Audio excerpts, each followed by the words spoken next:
So, hello everyone.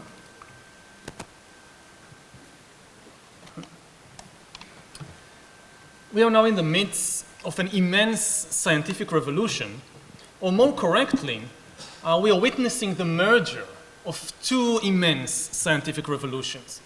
We are witnessing the merger of the life sciences and computer sciences, and they are merging around the concept of the algorithm. The big insight, the big idea of our era is that organisms are algorithms, and algorithms might become organisms. And this merger might turn humans into gods, giving us godlike abilities of creation, the ability to create, to engineer new kinds of organic life, to engineer cyborgs, which combine organic with inorganic parts, and perhaps even to engineer completely inorganic beings. And if this indeed happens, it will be the greatest revolution, not just since the beginning of history, 70,000 years ago, but since the beginning of life itself, 4 billion years ago. After 4 billion years of organic evolution shaped by natural selection, we are entering the era of inorganic evolution shaped by intelligent design. This change will probably take decades, if not centuries, to complete, but already within our lifetime, it will start having a profound impact on politics, on economics, and on ethics. And in this talk, I would like to emphasize particularly the ethical dimension and the importance of ethics. One important outcome of this merger of scientific revolutions might be the rise of digital dictatorships. Democracy, at least as we have known it for the last century or two, is based on the idea that nobody knows me better than I know myself. This is why the voter knows best and why the customer is always right. But advances in computer science and in brain science, in biology in general, but especially in brain science, and the merger of the two fields means that soon we might be able to hack humans. There is a lot of talk these days about hacking computers and emails and bank accounts and smartphones, but actually we are living in the era of hacking humans. Now, what do you need in order to hack a human being? You need two things. You need a lot of computing power, and you need a lot of data, especially biometric data, about what is happening inside the human, especially inside the brain of that human. Now, until today in human history, no system of surveillance had the necessary computing power or the necessary biological knowledge in order to hack humans. If the Spanish Inquisition or the Soviet KGB followed you around 24 hours a day, 365 days a year, still they couldn't really decipher you because they didn't have the necessary biological understanding and they did not have enough computing power to make sense of all the information they gathered on you. But this is now changing. Advances in computer science, especially in machine learning and AI, are giving us, or some of us, the necessary computing power, and advances in biology, and especially in brain science, are giving us the necessary biological insights.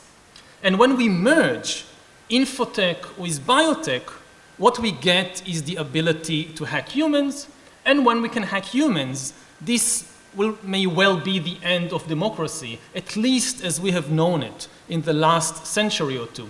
And we are already beginning to see today the embryonic formation of new kinds of digital dictatorships in faraway places like China and Russia, and also in far closer places to home, such as the West Bank. Another danger is that once you can hack human beings, you can also replace them, especially in the job market. As computers and robots are able to decipher humans, they will be able to outperform humans in more and more tasks, perhaps pushing hundreds of millions of people out of the job market and creating an immense new useless class. A class of people who are useless not from the viewpoint of their mother or children, nobody is ever useless from the viewpoint of their loved ones, but useless from the viewpoint of the economic and political system. And no job and no skill will be absolutely safe from automation.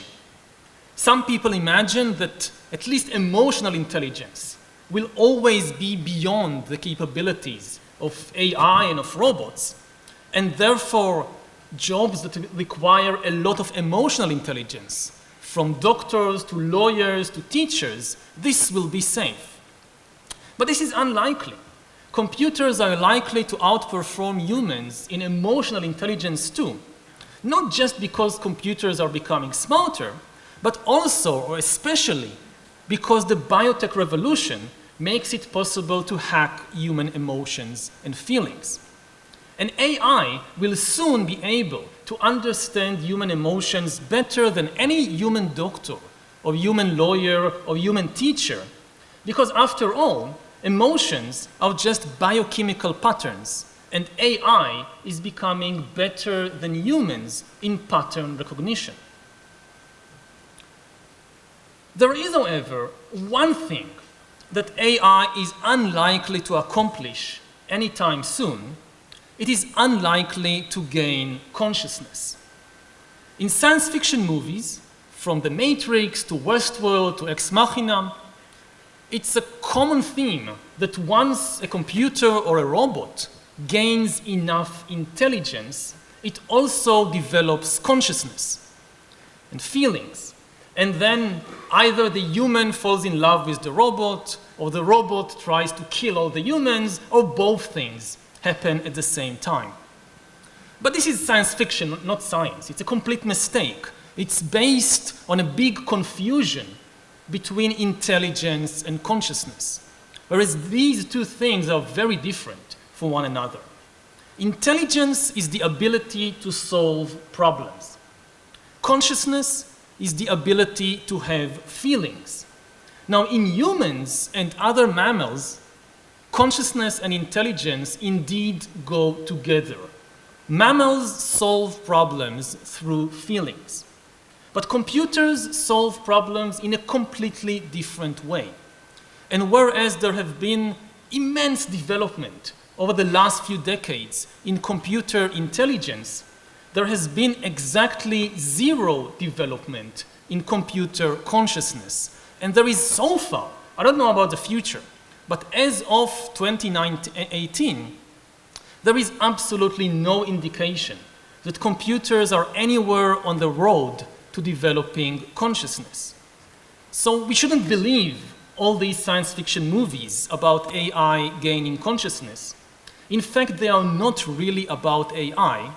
They are an allegory for something very different. If you note carefully, you will see that in most of these movies, the robot is female and the scientist is male. And these movies are not really about humans being afraid of intelligent robots. They are about men being afraid of intelligent women. They are really about feminism, not about computer science and robotics. The fact is, looking from a very broad evolutionary perspective, that there might be several alternative roads leading towards superintelligence, and only some of these roads involve consciousness. For millions of years, organic evolution, the evolution of animals and mammals and humans, approached superintelligence by the path of consciousness. But now non-organic evolution might reach superintelligence much, much faster through a completely different route. Just as airplanes fly faster than birds without developing feathers, So computers may come to solve problems much better than humans without developing consciousness.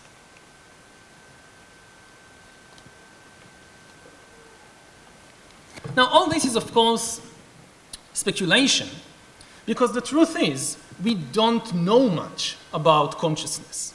We hardly understand what it is. Consciousness is certainly not an organ, and it is not a metaphysical idea like the soul or the spirit, which is just a story in which some people believe. Consciousness is the direct subjective experience that is the most real thing for any human being. It's the experience of fear or love or pain or pleasure. And the stream of such experiences is what we call the mind.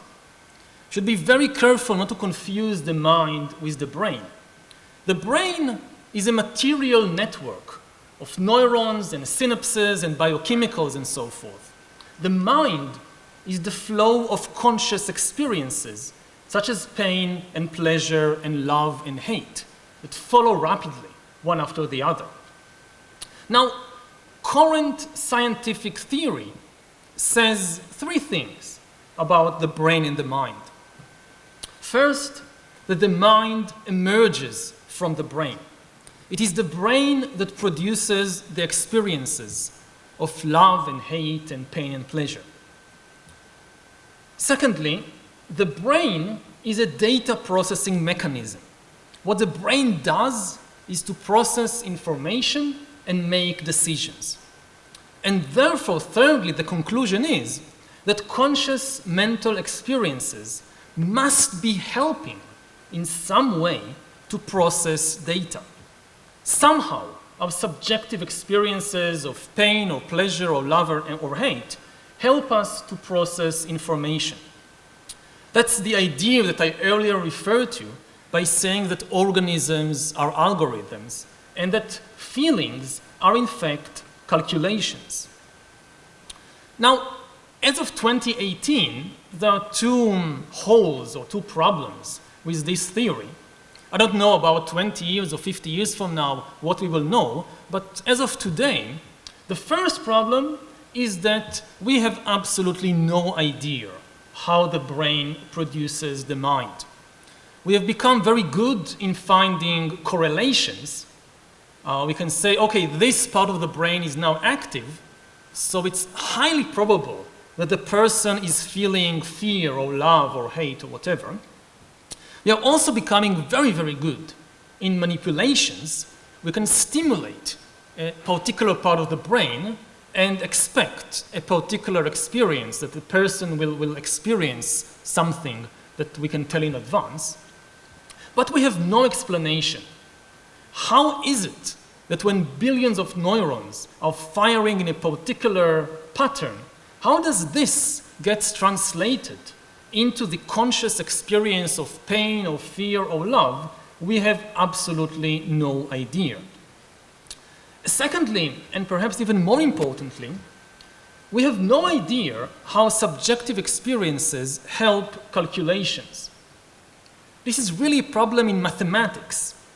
If the whole thing is really about calculations, then there must be some mathematical function for the subjective experiences.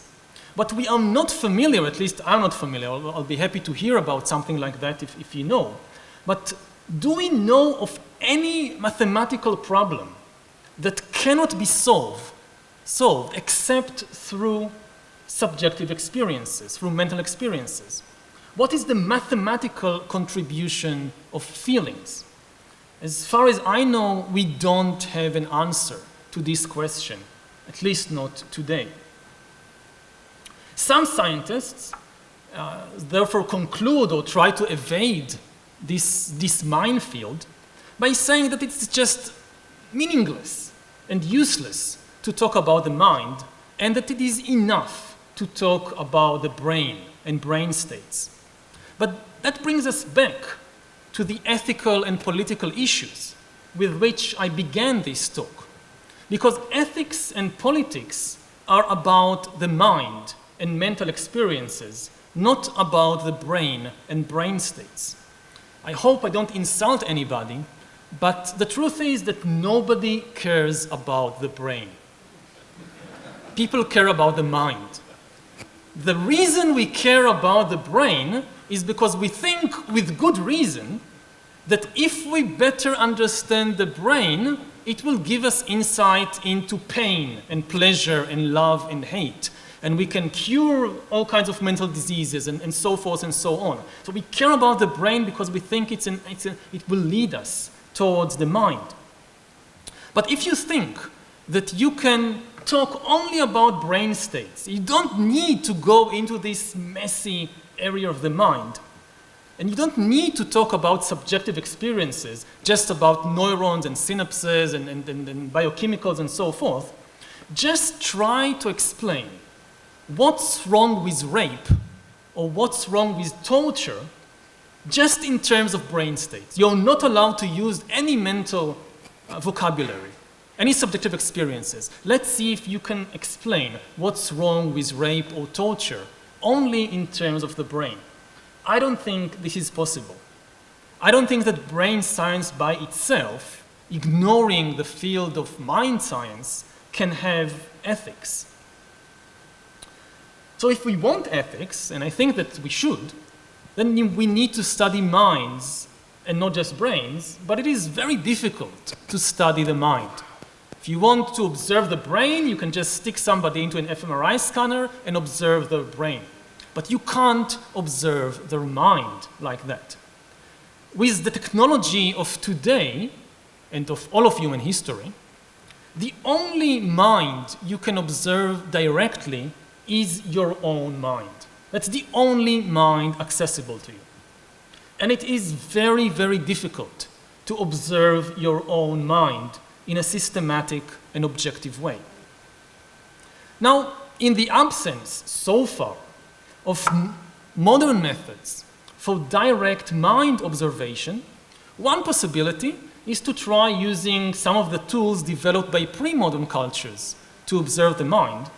Some ancient cultures devoted a lot of attention to the study of mind, and they relied on training experts to systematically and objectively observe their own minds.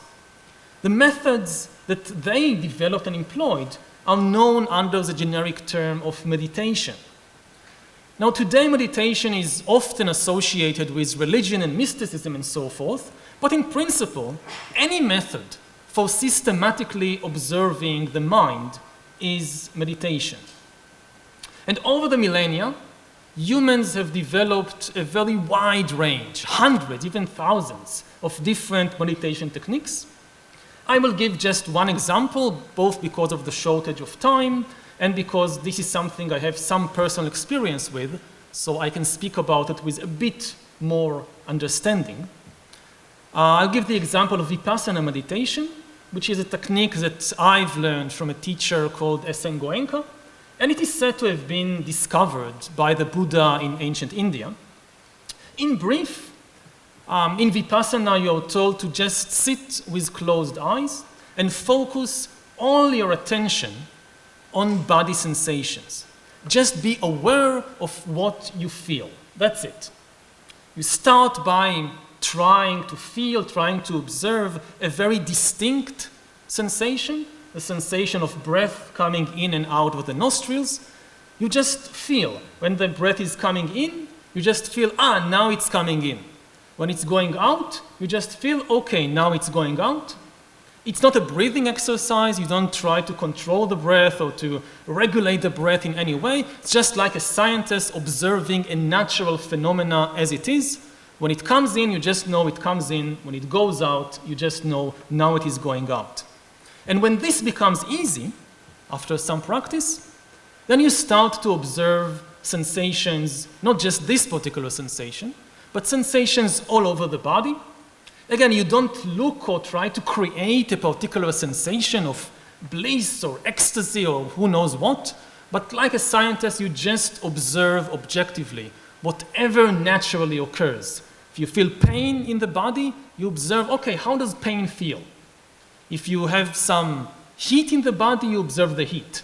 Some people live to be 80 years old, and they never bother to actually focus their attention, how does these experiences actually feel? And this kind of exercise enables you to get to know the patterns, not just of your sensations, but the patterns of your own mind. And it opens the door to an extremely rich world of discoveries. I'll give just 3 simple examples of what most people discover very quickly if they take up such a practice. The first thing almost everybody discovers immediately is how stormy the mind is and how difficult it is to focus attention and to control the mind. This is, for instance, what I discovered immediately when I started to try and meditate. Before that, I was 24, I was doing my PhD in Oxford, and I was convinced that I was a very smart person, I really understand myself, I can control my mind, and within 1 hour of just trying to observe breath, I realized I know almost nothing about my mind, and I have almost no control over it. I couldn't do this simple thing of feeling the breath coming in and out for more than 10 seconds or 15 seconds before the mind just wandered away somewhere. So one thing everybody discovers is how stormy the mind is, and we have no idea what's going to pop up next. We have no control over it. The next thought that comes up in your mind, where did it come from? We have absolutely no idea or control.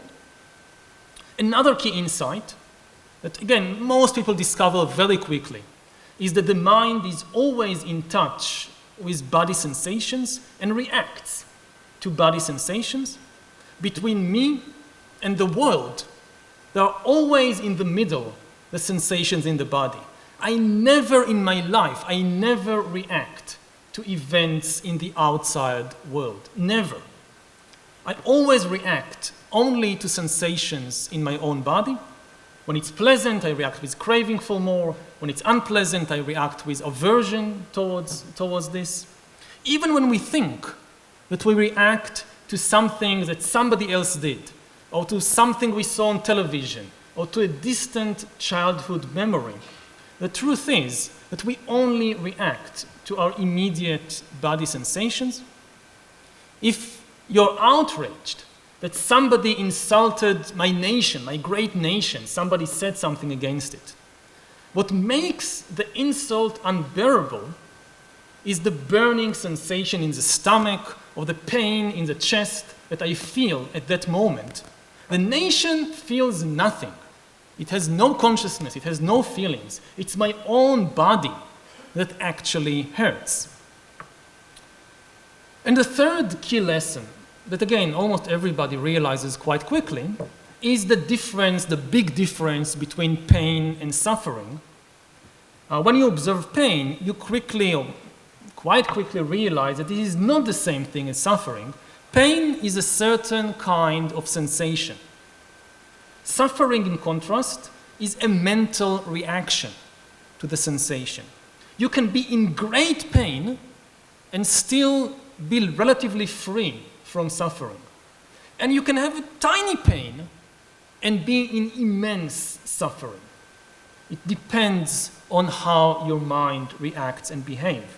And since ethics is in the end about suffering, you cannot really explore ethics without exploring the mind and these mental reactions. Again, a good question to ask yourself, if I can, for example, explain just in terms of brain states without the mind, just try to explain what is suffering. Not pain, but suffering. How can we explain it? How can we understand it? These are just a few of the initial discoveries that one can make. I'm absolutely not suggesting to abandon the present tools and practices of brain research. They have been given immense help to humankind in so many ways. They've contributed immense things to humanity. Observing the mind is not meant to replace the study of the brain. It is meant to complement it. It's a bit like engineers trying to excavate a tunnel through a huge mountain. Why dig only from one side? It's better to dig from both sides simultaneously. If the brain and the mind are exactly the same thing, then the two tunnels are bound to meet. And if the brain and the mind are not exactly the same thing, then it is all the more important to dig into the mind and not just into the brain. Thank you.